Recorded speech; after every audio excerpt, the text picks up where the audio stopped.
Well, welcome to Whole Bible Study with your host, me, Taddy Noy. In our journey through Leviticus so far, we've been tracing the foundations of Israel's worship and uncovering how each offering reveals something profound about the relationship between God and his people. In Leviticus chapter 1, we studied the burnt offering, the olah, a sacrifice completely consumed by the altar by fire. Nothing was held back. It symbolized total devotion to God, it symbolized total devotion to God, a life fully surrendered. Then in chapter 2, we turned to the grain offering, the miknah, a gift of flour, oil, and frankincense. Unlike the burnt offering, this was not about fire-consuming life, but about offering the produce of the land, the work of the human hands, the very bread of daily sustenance. Every grain offered was given with salt, a symbol of covenant faithfulness and permanence. Together, these two offerings remind us that worship in ancient Israel encompassed the whole spectrum of life, the extraordinary moments of devotion represented in animal sacrifice, and the ordinary daily acts of bread making.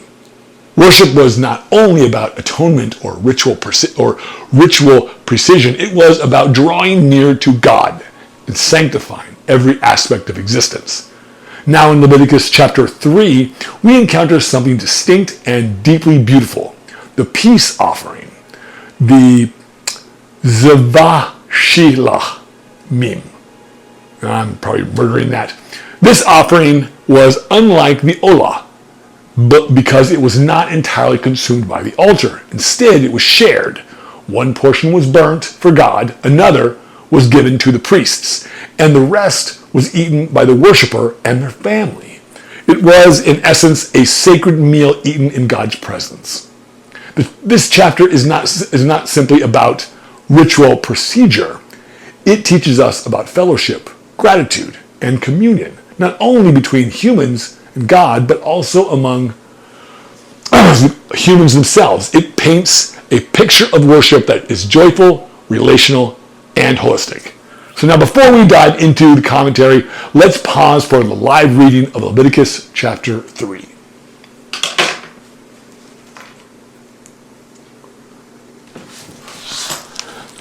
Leviticus chapter 3. If someone's offering is a fellowship offering, and he offers an animal from the herd, whether male or female, he is to present before the Lord an animal without defect. He is to lay his hand on the head of his offering and slaughter it at the entrance of the tent of meeting. Then Aaron's sons and priests shall sprinkle the blood against the altar on the sides. From the fellowship offering, he is to bring a sacrifice made to the Lord by fire. All the fat that covers the inner parts of or is connected to them, both kidneys with the fat on them near the loins, and the covering of the liver, which he will remove with the kidneys. Then Aaron's sons are to burn it on the altar, on top of the burnt offering that is on the burning wood, as an offering made of fire, an aroma pleasing to the Lord. If he offers an animal from the flock as fellowship offering to the Lord, he is to offer a male or female without defect. If he offers a lamb, he is to present it before the Lord. He is to lay his hand on the head of his offering and slaughter it in the front of the tent of meeting. Then Aaron's sons shall sprinkle its blood against the altar on all sides. From the fellowship offering, he is to bring a sacrifice made to the Lord by fire. Its fat, the entire fat tail cut off close to the backbone, all the fat that covers the inner parts or is connected to them, both kidneys with the fat on them near the loins, and the covering of the liver, which he will remove with the kidneys. The priest shall burn them on the altar as food, an offering made to the Lord by fire. If his offering is a goat, he is to present it to the Lord before the Lord. He is to lay his hand on its head and slaughter it in front of the tent of meeting. Then Aaron's sons shall sprinkle its blood against the altar on all sides. From what he offers, he is to make his offering to the Lord by fire. All the fat that covers the inner parts or is connected to them, both kidneys, with the fat on them near the loins and the covering of the liver, which he will remove with the kidneys. The priest shall burn them at the altar, on the altar, as food and offering made by fire, pleasing aroma. All the fat is the Lord's. This is the last ordinance for the generations to come. Wherever you live, you must not eat any fat or any blood. All right, that's the end of chapter 3, and we're just doing chapter 3 because breaking Leviticus and Numbers up into what's more sizable and what makes sense academically. Leviticus 3, it introduces the zevach shelamim. I'm sorry if I'm murdering these, but the sacrifice of peace, fellowship, and well-being. The first word, zevach, simply means sacrifice or slaughtered offering. The second, shelamim, comes from the root shalom. We usually translate shalom as peace, but the Hebrew idea is richer. It means wholeness, harmony, prosperity, flourishing, and completion. So when the text speaks of shalamim, it's pointing us towards a vision of fullness, the kind of life that comes from being in right relationship with God, with one another, and even with the land itself. This is what sets the peace offering apart from the burnt offering. The burnt offering was completely consumed in fire, an act of full surrender to God. The peace offering, however, was shared. God received the best portions, the fat and the blood. The priests received their portions, sustaining their role as mediators of worship, and the worshiper and their family ate the rest. It was not a sacrifice of loss, but a sacrifice of celebration. Historian James Tabor puts it well. Quote, "The peace offering is not merely about sacrifice. It is about table shared between heaven and earth." Unquote. When we place this in cultural context, the meaning deepens. Throughout the ancient Near East, sacrificial banquets were common. Archaeologists have uncovered evidence of rituals where part of the ritual of the animal was given to the gods and the rest consumed in community feasts. Eating together before the divine was a way of expressing loyalty and unity. Israel's practice of the peace offering echoed this cultural background, but with important distinctions. The most striking differences were prohibitions. Quote, "All the fat is the Lord's," unquote, and quote, "You shall not eat blood," unquote. The Hebrew here is precise. The word for the fat was forbidden.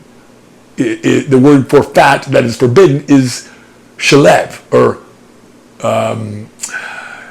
chelev, which refers to the choicest inner fats surrounding the organs. These are considered the richest, most luxurious portions. Another Hebrew word, shuman, refers to ordinary fat. Leviticus forbade chelev, but permitted shuman. Many English translations simply say fat, which makes it sound as though all the fat was off limits. But in Hebrew, the distinction is deliberate. The richest part was reserved for God. The second prohibition concerns blood. The Hebrew word dam means both blood and life.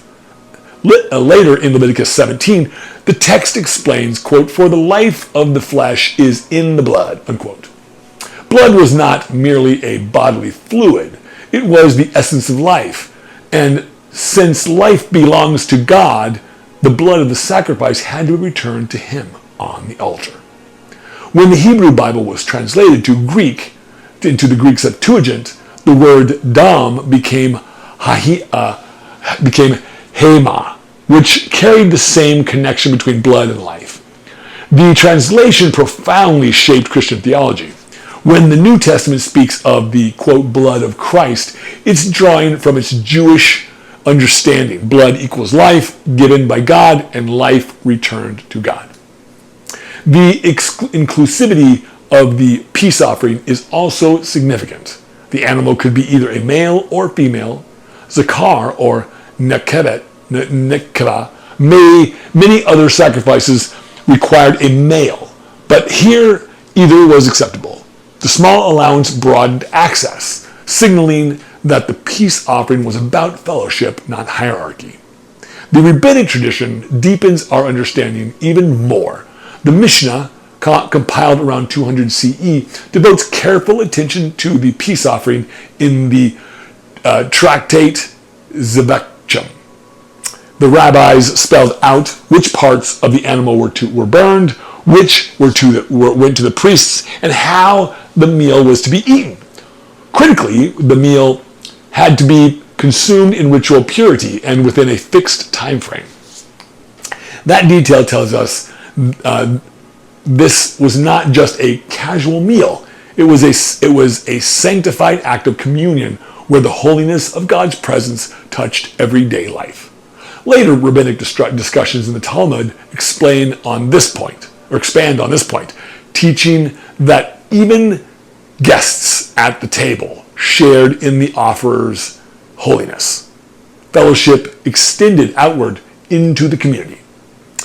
During Israel's great pilgrimage festivals, Passover, Shavuot, and Sukkot, families brought peace offerings to Jerusalem.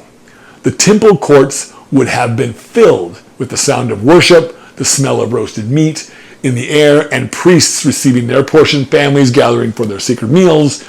Joy and holiness mingled together. This was worship not as private ritual, but as a national rhythm of celebration and communion. Texts from the Second Temple period carry the vision even further. Books like Jubilees and writings preserved in the Dead Sea Scrolls describe sacred banquets as glimpses of eternity. Scholar Lauren Stuckenberg has shown how these writings imagine heavenly feasts where humanity and angels dine together in harmony. The peace offering, then, was more than a moment of worship in the temple. It was a forecast of the world to come. Christianity continues this trajectory. The Last Supper, when Jesus shared bread and wine with his disciples, stands firmly within this Jewish sacrificial meal tradition. Scholars such as John Dominic Crossan have argued that shared meals were the central practice of Jesus' movement, not simply for nourishment, but as a radical act of fellowship.